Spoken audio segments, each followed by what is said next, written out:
Patrice Demey, bonjour. Bonjour. Vous êtes le directeur général de S2I. On va parler avec vous de votre année 2017-2018 et puis des perspectives. On parle avec vous de conseils en ingénierie. La croissance a été au rendez-vous sur cet exercice pour vous? Oui, tout à fait, puisqu'elle est de 25% pour le groupe et de 15% pour la partie française. Il est à rappeler que le Syntec a communiqué sur 3,6. Donc effectivement, nous avons pulvérisé, puisque nous sommes à quasi 5 fois la croissance du secteur. Donc on peut dire qu'effectivement, la croissance est au rendez-vous, sans nul doute.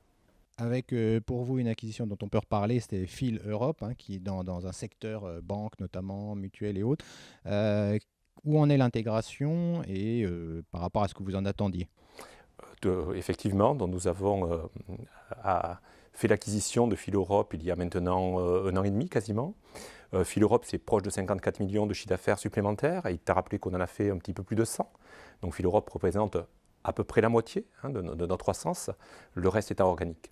Donc nous avons déployé aujourd'hui cette marque Phil Europe dans l'ensemble de nos segments. Nous avons 4 grands segments, les parties militaires, embarquées, spatiales, les parties télécom, enfin les parties liées à l'énergie et au bancaire, dans lequel Phil Europe, par une politique de make or buy, est venu compléter et additionner cette Strategic Business Unit, cette SBU. Et nous en sommes aujourd'hui à l'intégration province de Phil Europe, qui sera faite ensuite de manière plus globale au national avec la partie parisienne dans les mois et l'année à venir. Sur la marge qui est un petit peu plus faible, est-ce qu'il y a des explications particulières?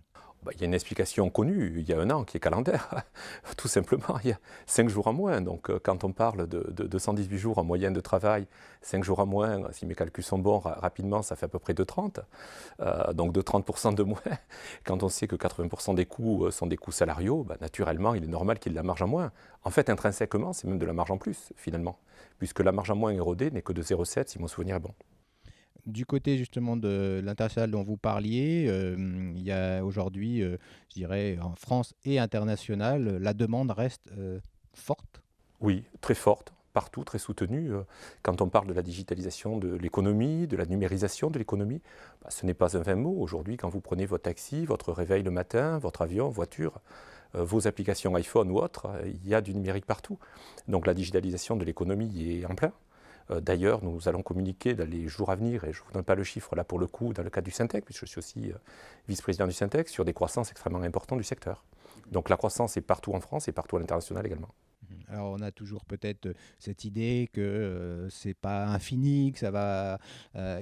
Quand on regarde sur le fond, justement, sur les projets que vous avez, sur qu'est-ce qui est significatif justement sur ce qui est en train de se passer, justement cette révolution numérique dont on parle. Oui, vous avez raison. Vous me disiez en aparté, vous parliez de l'immobilier tout à l'heure. Effectivement, on pourrait imaginer qu'il y ait une bulle, à part qu'aujourd'hui, ce n'est pas une bulle.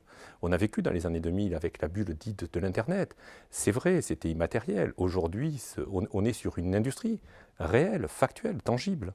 Donc je ne crois pas un instant que nous soyons sur une bulle, et au contraire, nous sommes au début d'un cycle, et d'un cycle qui est encore fort, excepté des points macroéconomiques qui viendraient le troubler. Les besoins sont là, les investissements sont là, les attentes sont là, donc naturellement, multi et transverse, multisectoriel, donc il y a fort à parier que ça continue encore pendant quelques années tout au moins.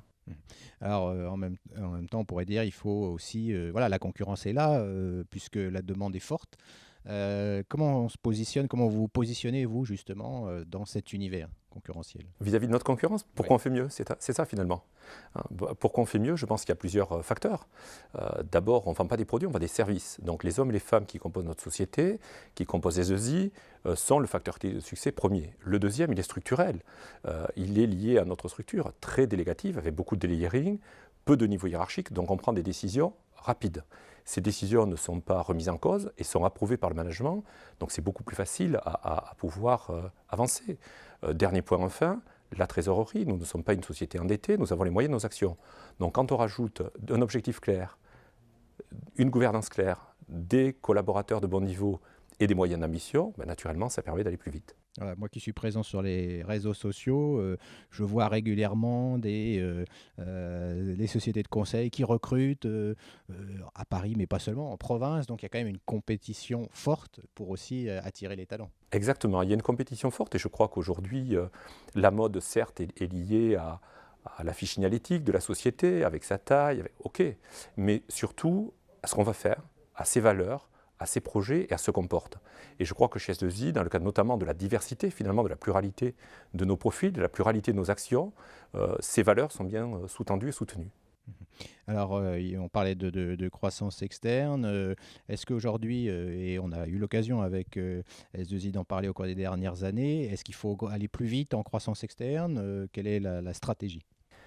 Est-ce qu'il faut, je ne sais pas, enfin, on est à 15% de croissance quand le marché varie entre 3 et 4.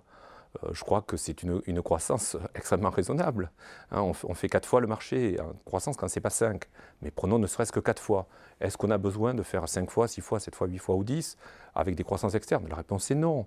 On est sur tous les segments sur lesquels on souhaite être, on est sur tous les référencements sur lesquels on souhaite être. Je pense qu'ensuite, après, ça relèverait d'ambition égotique et ce n'est pas du tout notre mode de fonctionnement. Alors, à l'inverse, on pourrait vous positionner comme une cible pour des groupes qui sont, voilà, qui ont déjà fait un autre parcours, qui sont plus loin que vous. Vous savez que dans notre actionnariat, il est plutôt très stable. On a d'ailleurs des pactes d'actionnaires. Et on a le fondateur historique Bernard Huvet, qui l'a créé en 1979. Je vous propose de vous laisser son portable après l'interview. Et vous verrez qu'on n'est toujours pas à vendre, ni techniquement, ni en termes de volonté. Quand on parle des perspectives, qu'est-ce que vous donnez au marché comme perspective globale pour les prochains mois?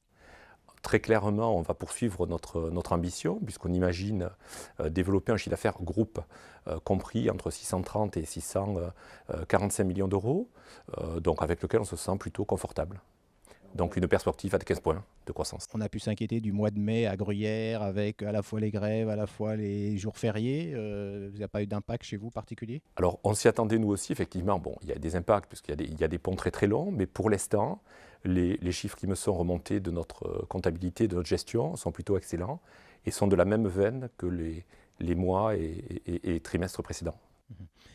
Mais Patrice Demers vous remercie d'avoir fait le point avec nous aujourd'hui. Merci beaucoup.